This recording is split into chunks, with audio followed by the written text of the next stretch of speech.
The talk we'll hear tonight is Beyond Brothels and Bars, Discovering Women's Roles in One Mining Community. And now I'd like to introduce our speaker today, Jean F. Ellis. Jean is a Copper Country history enthusiast and board member of the Keweenaw Heritage Center in Calumet. She's sitting there right now. She's the author of this book, Beyond Brothels and Bars, with the same title as our talk. It's published this year, and it's available in local stores and on Amazon. Jean's family has lived in the Keweenaw since the 1860s. Her talk today is on the book. Jean, we welcome you and look forward to hearing your presentation. Thank you so much, Faith. It's a real pleasure to be here, and on a night that it's really nice that other people are here because it's a beautiful night, and you know, on the Keweenaw you're not used to good weather all the time. So thank you for being here. I appreciate it. Are you ready to roll? Go ahead. Okay. Oops. I knew I'd do that.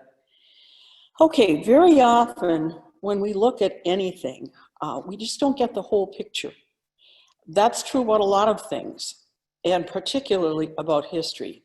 I recently read a book called Roses and Radicals, and in it, in the foreword, Sally Wagner tells us, history is not what happened. It's the story someone tells us about what happened from their perspective. And that applies to a lot more than history.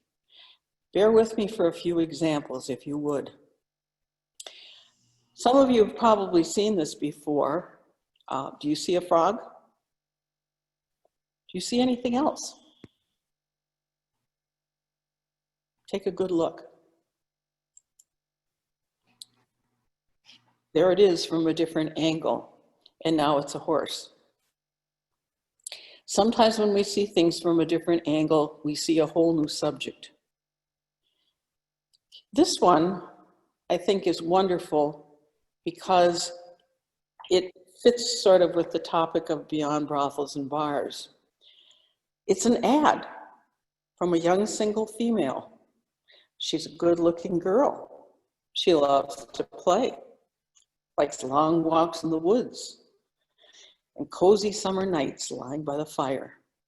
She says, candlelight dinners will have me eating out of your hand, and when you get home from work, I'll be at the front door wearing only what nature gave me.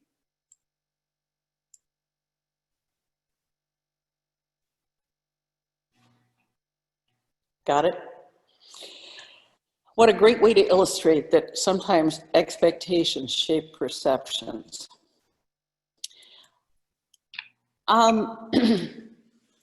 What I'd like to ask you all to do is to ponder some different things. First of all, think about the frog and the horse. Would you have seen that there was something other than the frog if you hadn't believed that there was something else? Just think about it.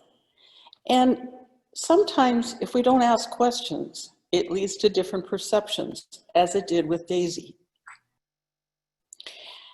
When Faith and Ellis and I were talking about this one came up, and I think it was so good because this kind of thinking guided our approach to finding out about women in Calumet Township during 1910 to 1914.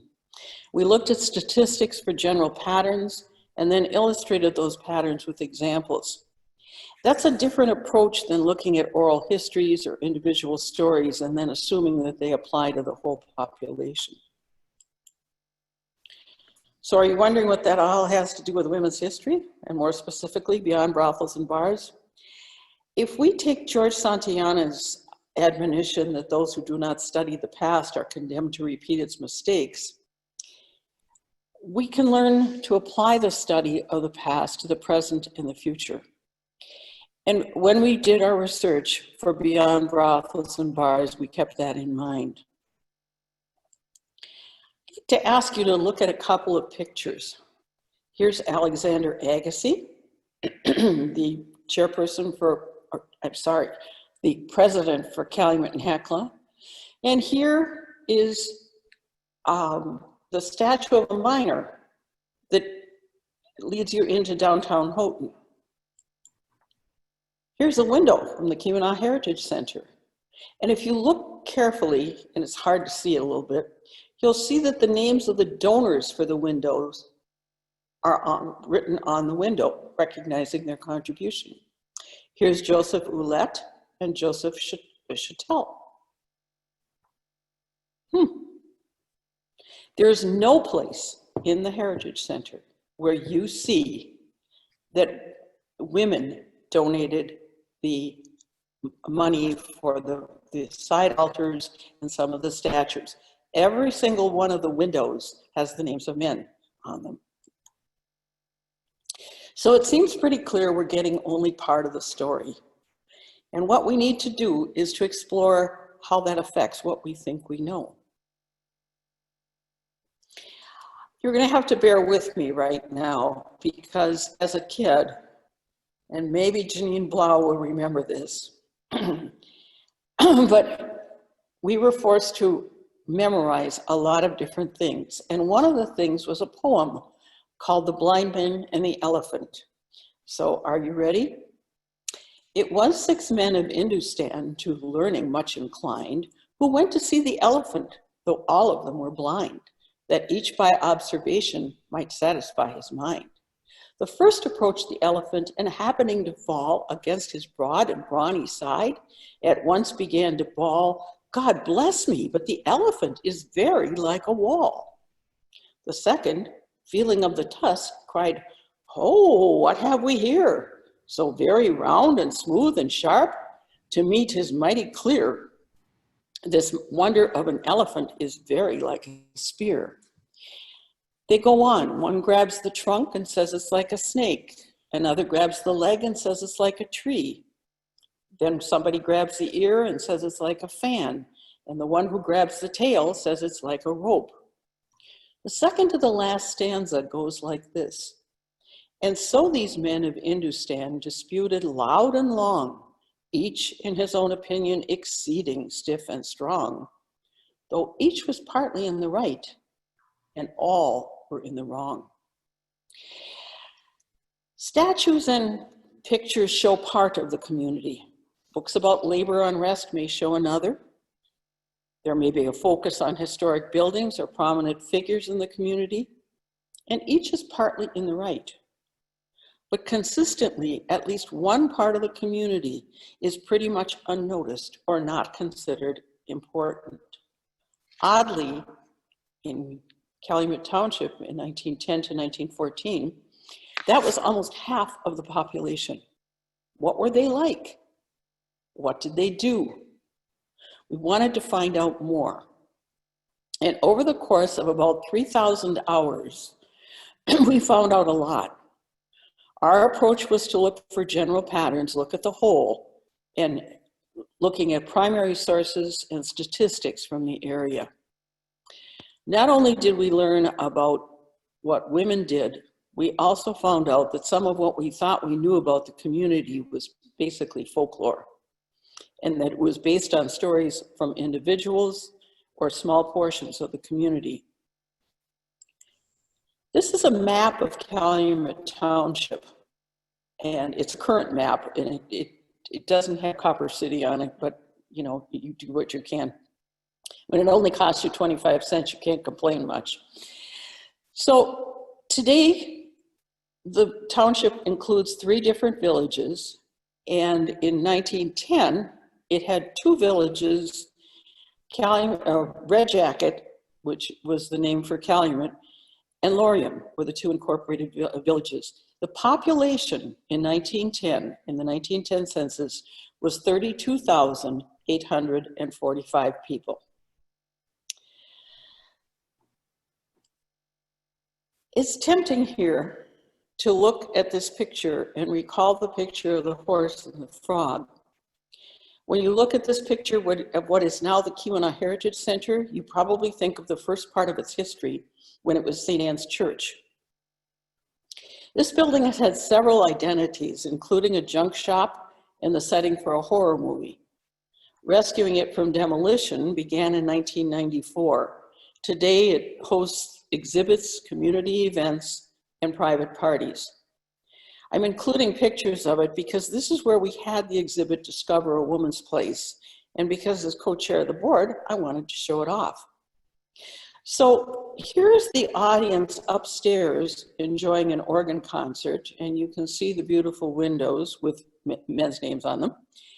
And I'm down here in the basement.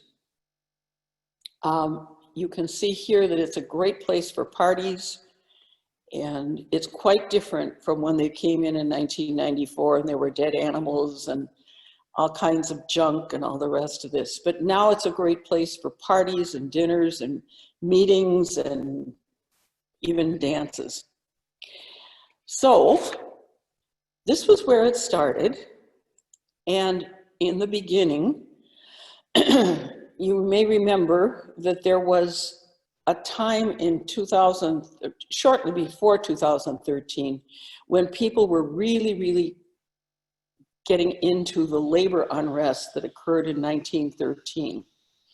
And most of the heritage sites were focusing on that labor unrest. A couple of us said, you know, really, it seems like there was more to the community than that one particular event, and maybe we ought to be looking at providing some variety. So I approached the Keweenaw Heritage Center board, and I said to them, how would you feel if we don't look at the strike and instead we look at a different part of the community, and we'll develop the exhibit. And basically, all you had to do to say to them was, we'll develop the exhibit. And they were like, sure, fine, whatever. They said, fine, that sounded like a really good idea. And then what happened was really interesting, because I said, well, do you want to know what we're doing it on? And they said, sure. So we want to see what women did. And one of the people who is no longer on the board and has died said, oh, you mean all the whores? Well, I'm sure there were some, but I think there was more to it than that. So we had a committee of essentially 5 people, and they were people, 3 of us had grown up here. We were 4 out of the 5 were retired teachers. We had Laura Eaton, who is now the minister at Christ Episcopal Church. She had connections to churches, and she had worked in the hospital, so she knew people there too. Greta was an invaluable member of the committee.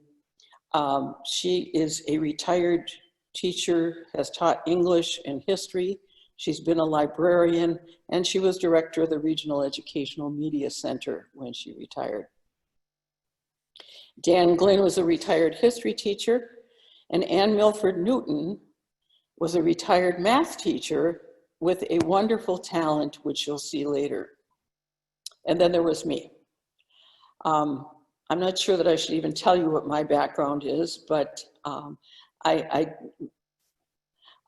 did teach foreign languages, Latin and French, and I taught English, and I spent the last 15 years of my career in education as working with programs for gifted and talented. Excuse me. We used a lot of resources in preparation for the exhibit, and I think we at one point tallied some of the time, and we knew that we had spent over 3,000 hours. One of our first things that we did was to try to see what kinds of ideas we were dealing with in terms of what the community was all about. So here are some of the things that we looked at. And if you would, I know you're all muted, so I won't ask you to answer out loud, but think about whether or not you've heard this before. The community was largely composed of immigrants. People couldn't speak the same language, so it caused a lot of problems. Calumet and Hecla, the mining company, and paternalism pervaded all through the community. Everybody had to live in company housing. Women's roles were confined to the home. Widows were quickly evicted from company housing. Boarding houses were primarily run by widows, and the main source of income for women was prostitution. See if you can, see if those are things that are kind of familiar to you. Well, our goal was to learn about the 47.1% of the community who were female. We looked at their ages. We looked at places of birth, countries of birth. What were the expectations for women? What kind of conditions did they live in? And were there any occupations?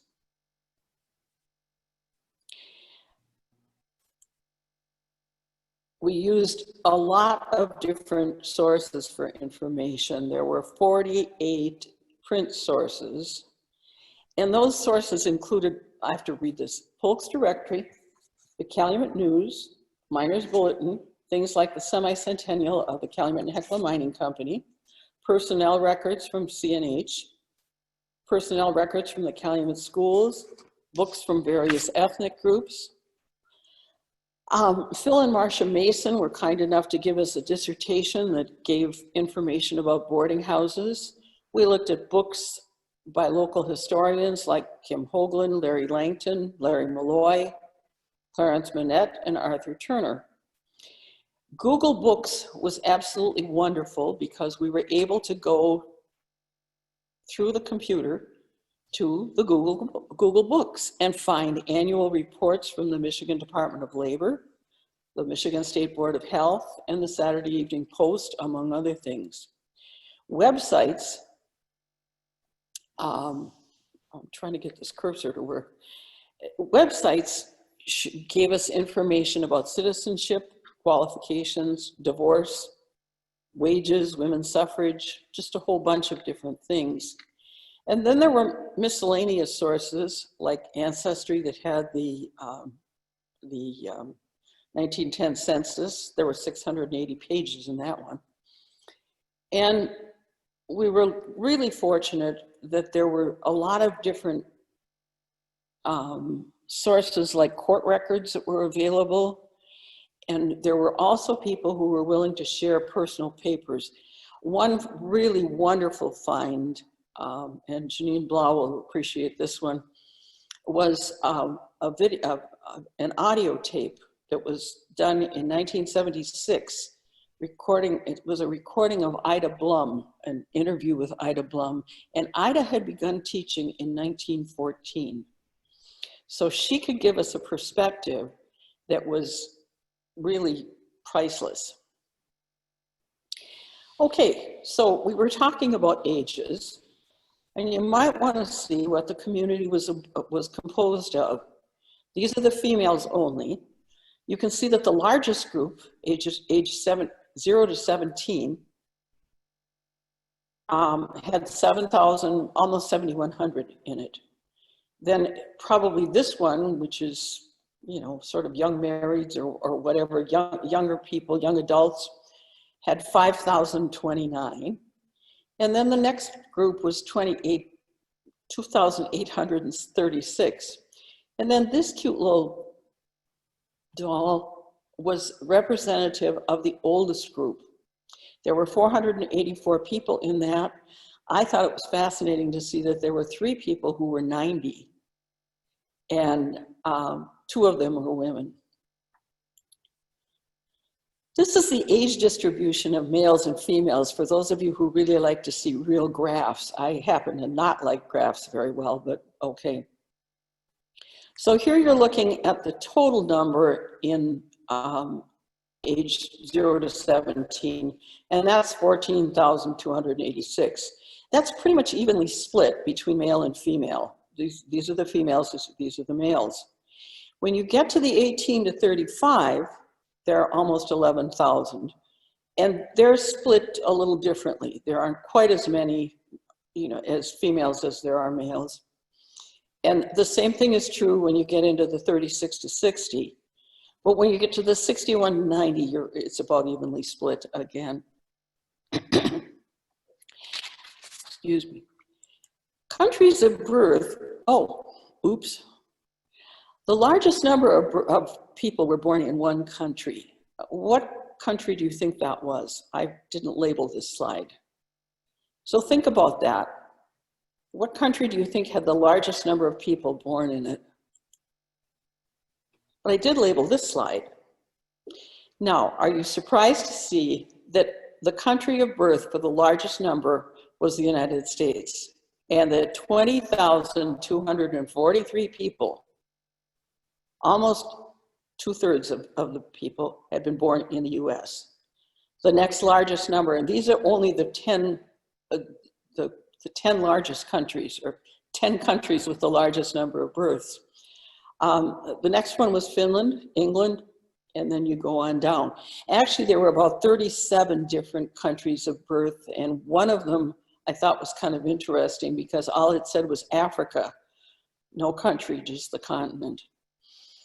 And there was only one person. So one of the things that we found that was quite interesting was the languages spoken.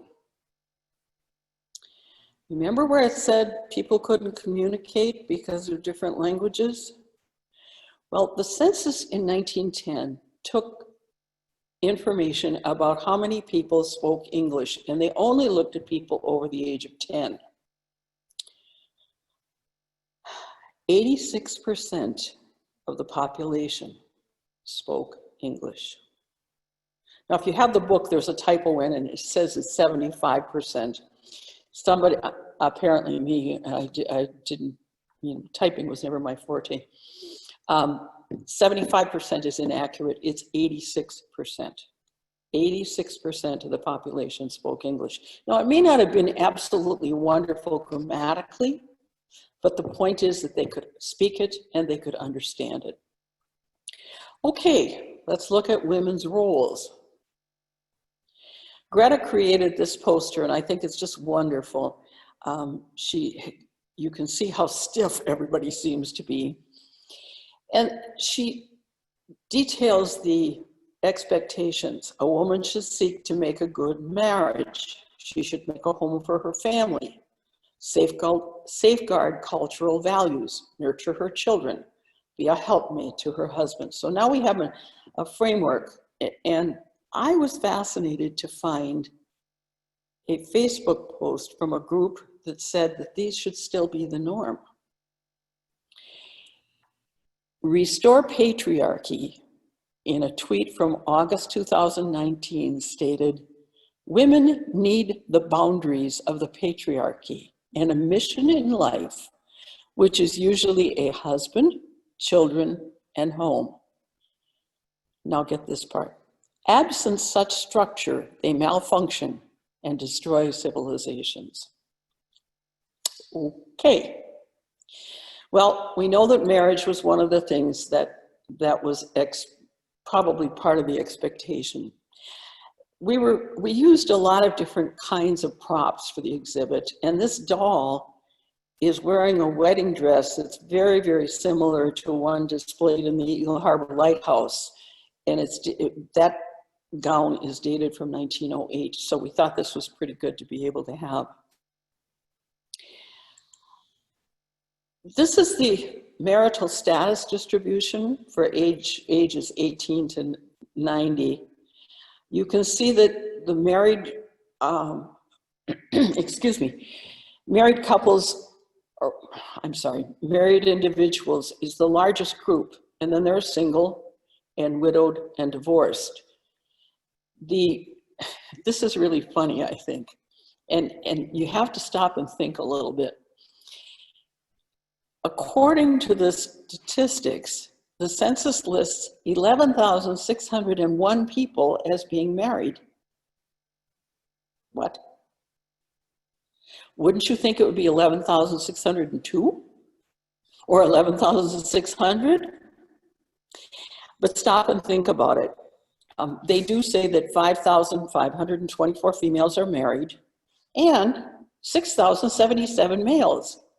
Is this kind of a reversal of polygamy? Well, no. What happened was that a lot of men came and either worked for a period of time and then went back to where they were from, or they came and made enough money to be able to send for their families. So that's why there's a big disparity between the number of women married and the number of men. It doesn't make any sense until you start to think about it. You can see that there are a lot more single men. than there are single women. And then you get to the widowed population. And this got to be really interesting because I think so many people think that there was a widow on every corner. You see titles in books called, that we'll call a chapter, The Price of Copper Was One Man a Week. Turns out there weren't as many widowed or widowers as we thought, and divorce was quite rare. I think all told, there were 24 people who were divorced. 18 of them were women, 6 were men. Let's go back to the widows or widowers. People were married, some of them several times. This guy must have been, I don't know that I would have been around him much. He'd been married 4 times, okay?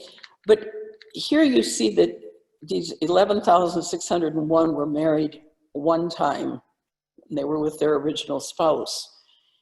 And then you get down to 473 who've been married twice, and look at the way this breaks down. 185 females and 288 males have been married twice. Now this one isn't particularly significant. 6 of them had been married 3 times, and 2 females and 4 male. But when you stop and think about it, at that time, divorce was very rare. And maybe that's why. So anyway, if somebody was married more than once, it probably meant that their spouse had died. Did men remarry more frequently than women? It certainly looks that way, doesn't it? Okay.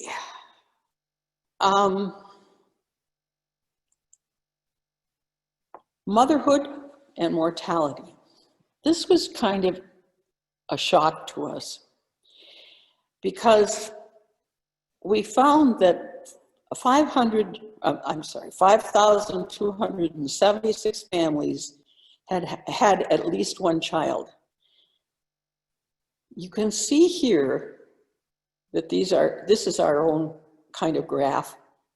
There are 1, 2, 3, 4 dolls here. That's because 4 out of 5 children did not survive to adulthood. But it was much more dangerous to be a mother than a minor. A report to the state of Michigan showed that 3.5 times as many women died of complications from childbirth than men in mines and quarries.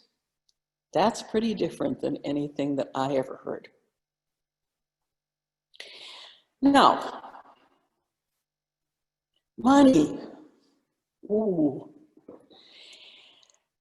Some of you probably thought we were finally going to get to the brothels and the bars. But remember that the title emphasizes beyond. So just hang on. There were other occupations.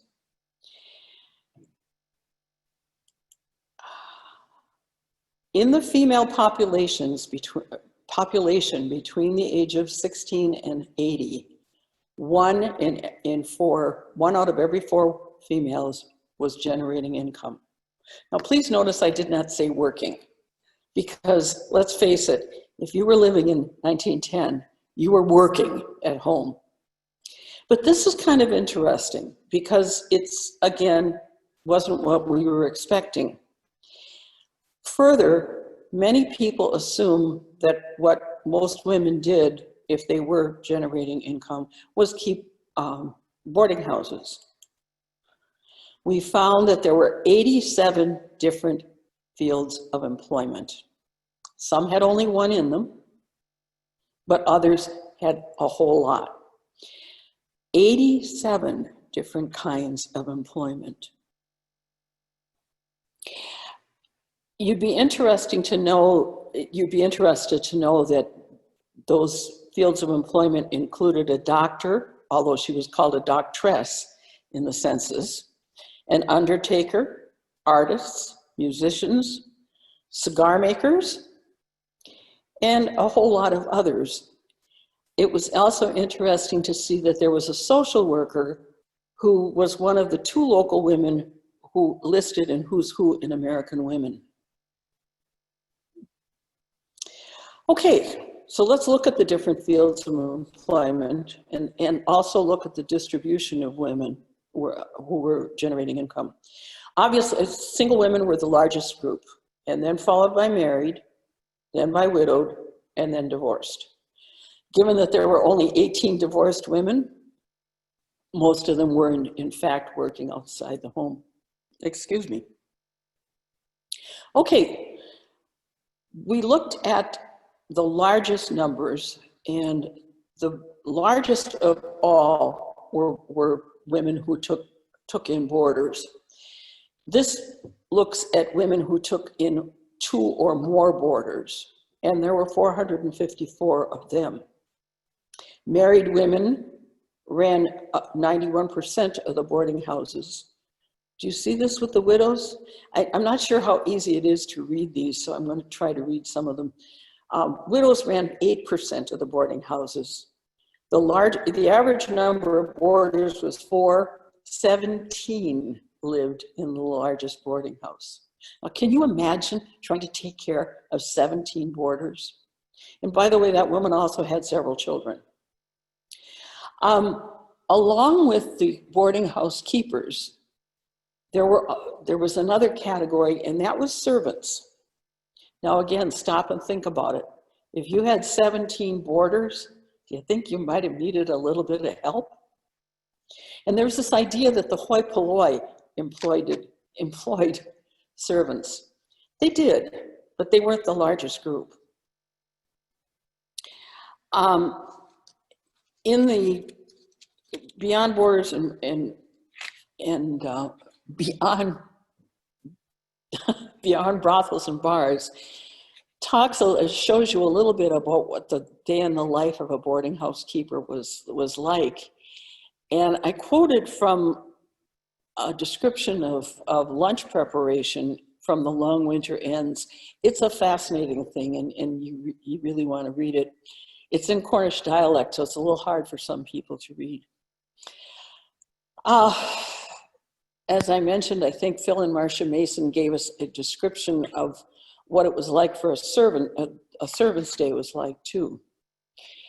So the next largest category happened to be teachers. School attendance had been compulsory since the 1890s, and there were 7,600 kids between the ages of 5 and 18. So they needed a lot of teachers. Some of those teachers had grown up here. Some came from a variety of different states. There were 2 public school districts and several parochial schools. Most of the kids walked to grade schools in their neighborhoods, and there were 2 high schools, Calumet High School and Sacred Heart High, provided for teens. In addition to that, there were 2 post-secondary institutions. The Laurium Commercial School helped people prepare for secretarial work and that type of career. And there was also a nursing school. So obviously there needed to be quite a few faculty. These dresses that you see here were sewn by Anne Milford Newton after she did pretty extensive research into the 1910 Buttrick patterns. And then because she lives in Massachusetts during most of the year, she conferred with people at the Lowell, Massachusetts Textile Museum. Dressmakers, I don't remember exactly how many there were, but some of them worked in shops and they used sewing machines with tailor shops. Some would work at home, and even others would do what they called working out. And what that meant was that they would go from home to home, measure, sew, and produce the clothes there and then go home. There were also nurses. There were 2 hospitals in Calumet Township. One was the Calumet and Hecla Hospital, and the other was the Lorium Hospital. About 2 blocks away across the township line was the Tamarack Hospital. And so, okay, I have it written down. 62 females were described as nurses in the census. Some of them were certified, having graduated from nursing school, and others just were more or less like, maybe like nurses' aides or something like that. And as I mentioned before, there was a doctor who was also part of a medical staff. Also, when you came in, there were receptionists, and that was probably the first person you saw in the hospital. I think one of the things that's probably important to point out is health insurance in connection with hospitals. Calumet and Hecla had available to any of its employees, most of whom were men, health insurance or medical insurance. And a man who worked for CNH could purchase medical insurance for himself and his family for $1 a month. Not too bad, huh? We'll talk a little bit more about that later. Well, last category that we're going to look at well, in the census were clerks and stenographers and sales clerks, along with bookkeepers, and that amounted to probably 225 different positions. And then, oh my gosh, they're here, beyond the brothels and the bars. But there were two job categories that the census does not list. Where's the woman working in this bar? Well, here's George Geschel. And he's working, it's hard to see him, isn't it? He's working for Mrs. Marta. The reason the census doesn't list working in a bar as a category is because it wasn't, for women, is because it wasn't legal for them to do that. And in fact, if they did, they could be fined. So think about this for a minute. Mrs. Marta can own the bar, but she can't work in it. She has to hire George Geschel. What does that do economically? She can't work there. She has to pay somebody else to do it. Well, then there was that other category.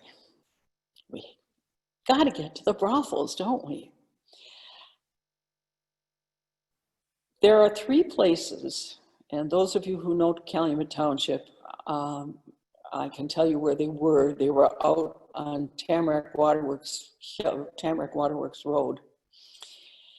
And they have, they raise kind of suspicious things because everybody in them is female. They are all listed as boarders. They are between the ages of, say, 20 and 32. And there's no employment for any of them that's listed. So I thought, I think maybe these were the brothels. And then my suspicions were kind of confirmed when a couple of those residents showed up in cases on the docket of the Justice of the Peace, and they were fined for prostitution. We found the brothels. Okay. Over and over, we were surprised at what we learned in preparing for the exhibit. When June came and it was time to open, we were pretty happy with what we did. We figured that the exhibit would stay open for the summer and it would hopefully make some money for the Keweenaw Heritage Center. We knew that a lot of it looked like bulletin boards. Here we go, and here. But after all, 4/5 of us, 4 out of 5 of us were retired teachers. What in the world did you expect would happen? And we kind of hoped that people would come in and that they would learn from it and they would enjoy it. And then one visitor changed everything. It was kind of a coincidence, but Heather Hike, who was at the time the chairperson for the National Collaborative for Women's History Sites, was visiting the national park. and she stopped across the street to go into the Keweenaw Heritage Center. Heather is an extremely enthusiastic and positive person, and she told the volunteer guide that the research done was absolutely wonderful, and so was the presentation. And we thought, wow, how nice. I mean, gee, we're so glad she appreciates it. The first impact was that the exhibit suddenly gained some credibility, and it stayed up for a couple more years. The second had to do with Heather's insistence that this cannot just end up in somebody's attic. So Greta and I, who are apparently fairly easily persuaded, finally said, all right, we'll work on a book. But eventually we each decided that we had things in our lives like grandchildren and travel that we wanted to do, and writing a book wasn't one of them. So the exhibit did end up in storage, but we plan to show it again in 2020 to commemorate the passage of the 19th Amendment. Sometime later, during the 25th anniversary celebration of the Keweenaw National Historical Park, I went to a panel discussion, and the question posed to the panel was, what areas of local history need further investigation? What hasn't been studied much? And the response of one of the panelists was, we don't know much about what women did beyond the brothels and the bars. Of course, it brought to mind the first comment, oh, you mean all the whores? And then I got another nudge from Heather, and all of a sudden I thought, there's the title. Because what we were looking at was what women did beyond brothels and bars. So we did look at some modifications of what we had learned, and to get into this book of Beyond Brothels and Bars, it seemed important to go into the whole community. Now, when you have an exhibit, typically people spend maybe a half an hour in the exhibit. And so that limits what you can do with it. And sometimes guides and docents will expand on it. But when you're looking at a book, a nonfiction book can contain a lot more information. And remembering the fable of the blind man and the elephant, it seemed like it was really important to know all of the picture instead of part of it. So it was back to research and finding out part of what men did in the community as well. Fortunately for me, many of the people who had seen the exhibit had given us feedback, and they actually contributed stories that helped illustrate patterns. Some of them had pictures that added fascinating information. And again, if Janine, you're going to remember this one, Alan/Tom Heislip had a picture of the 1907 girls basketball team from Calumet High School. Turned out my great aunt was one of them. But Calumet High School was obviously way ahead of Title IX. Okay, I want to show you, oops, I knew I was going to forget to do this. I used the 1910 census to again uncover patterns, and then again illustrated that with individual stories. But I think it would be good to show you what the census looked like. This is page 1 of the first enumeration district. And you can see that it's not too hard to read. I mean, you can't read it, it's too small, but it's fairly clear, isn't it? There are 26 different fields of information about the 32,845 people in Calumet Township. 680 some pages of information, and each page took at least an hour to enter all the information onto a spreadsheet.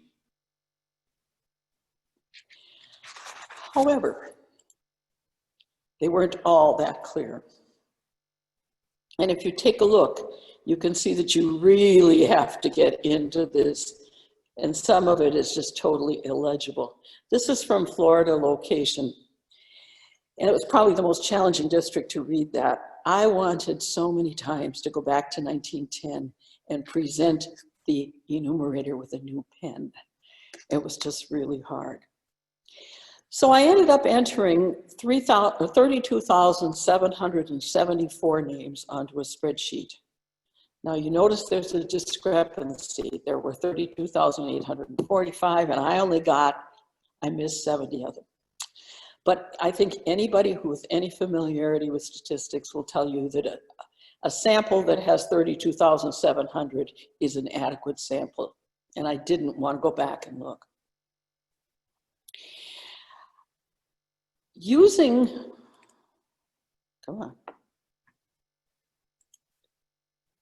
Spreadsheets and databases have a wonderful, wonderful potential, because even though it takes tremendous time to put everything on there, when you're through, you can sort and filter, and you can find information that you would never, ever bother with, or I wouldn't anyway, that you probably wouldn't otherwise. This morning, I was thinking about women who had been born in the United States. And they still didn't have the right to vote in 1910, but they were American citizens, unless they married somebody who had not been born in the United States. An American-born woman who married someone who was not a citizen gave up her citizenship in 1910.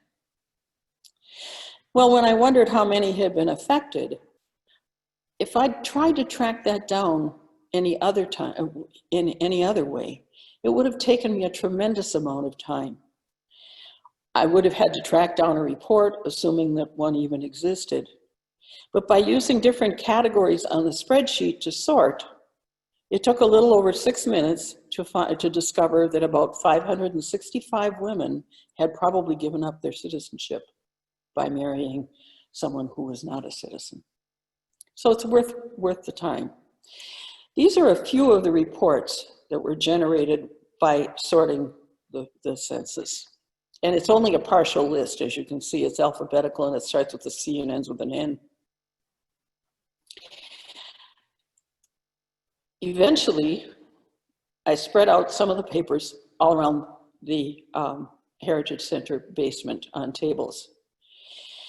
And this doesn't include the books. These are just some of the reports and some of the stuff that we did.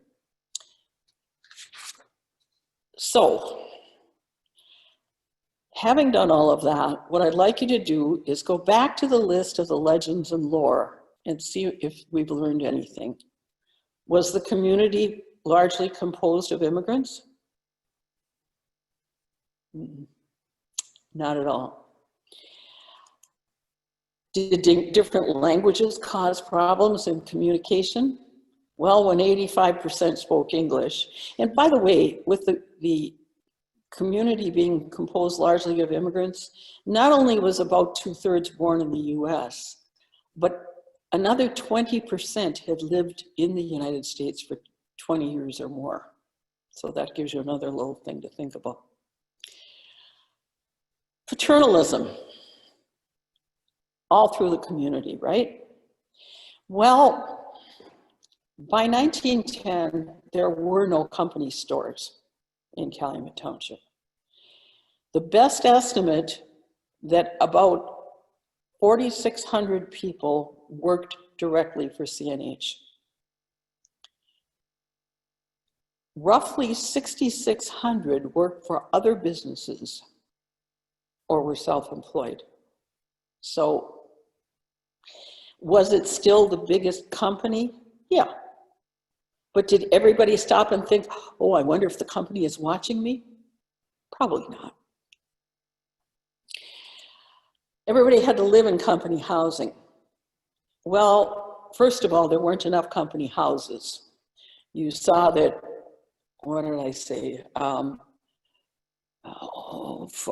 Say 4,600 people worked for CNH. There were under 1,000 company houses.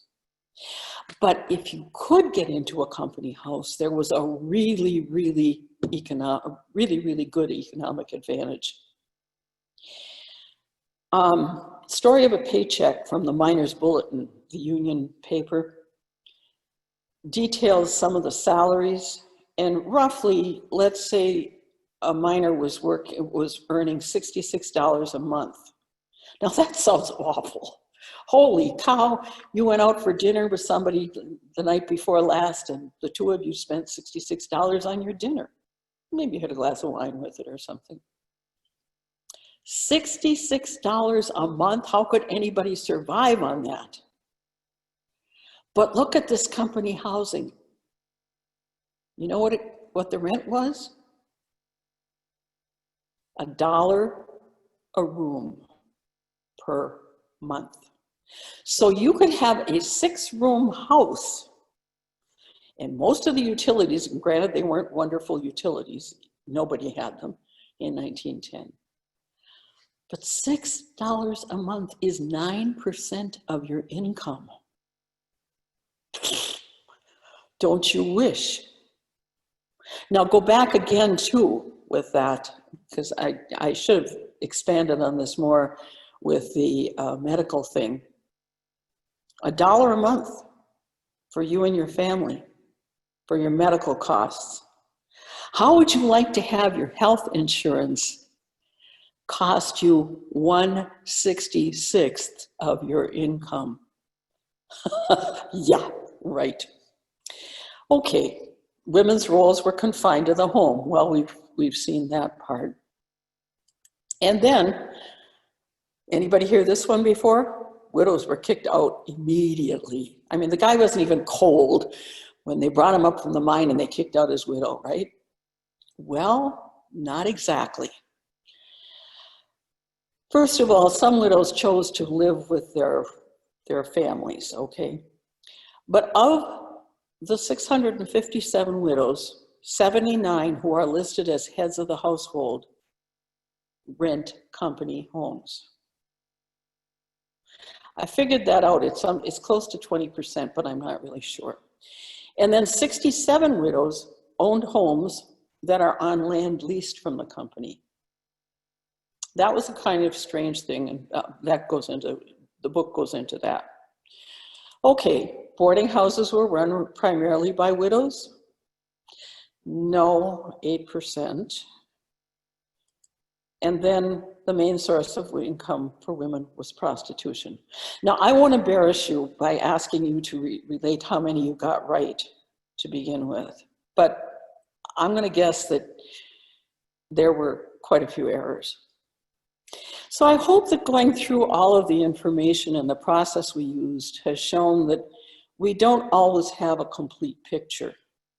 There might be elements missing, or there might be a really limited sample, and so you're just getting personal anecdotes.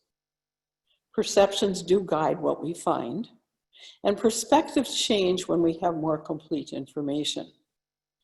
I think that's really important in shaping ideas and attitudes in the story of history and the study of history. If you think that women's roles were primarily in the brothels and bars, or that they could only make money by running boarding houses, you'll have a very different picture than if you learn that women were involved in 87 different types of jobs. And beyond the study of history, we need to recognize how important it is in today's climate to have accurate information so that we base decisions on facts, not on how someone wants to guide our perceptions. We've all seen a lot of that. So, why are we going back to the frog horse? Can you think a little bit more about perceptions and how they shape lives? How would seeing women in different jobs influence attitudes? Well, if you were a girl or a boy growing up in Calumet Township in 1910, would it make a difference to you to know that Alfred Heidemann took care of you in her role as a doctor? When you went to one of the 5 theaters in Calumet and saw actresses, would that affect your job aspirations? if one of your, if the mother of one of your friends worked as a sales clerk or a nurse or a seamstress, would that make you consider that women could have jobs and careers outside of the home? When one of your teachers, Grace Pearson, was recognized in Who's Who in American Women, would you think that you too could achieve some kind of fame? Would there be an impact on the attitude about masculine and feminine roles when wives contributed to the family income? And in the decade to come, would seeing women in leadership roles as employers make a difference in attitude about voting rights? Changes had been made, and more changes were coming. We're still changing our attitudes about a lot of things, including equal rights, salaries, and responsibilities. Change takes time, and it's a difficult process. That process is sometimes called progress, and we bring it about by learning about the whole picture and seeing people, events, and things from different angles. I think discovering more about our past can help us as we examine long-held ideas and traditions, and we consider them in respect to our present and future actions. So thank you for listening. I hope you have a chance to read the book and learn a little bit more about some of this stuff, and I certainly appreciate your attention. Thank you, everybody. So thank you again for coming. I'm going to stop the recording now. Thank you. Take care.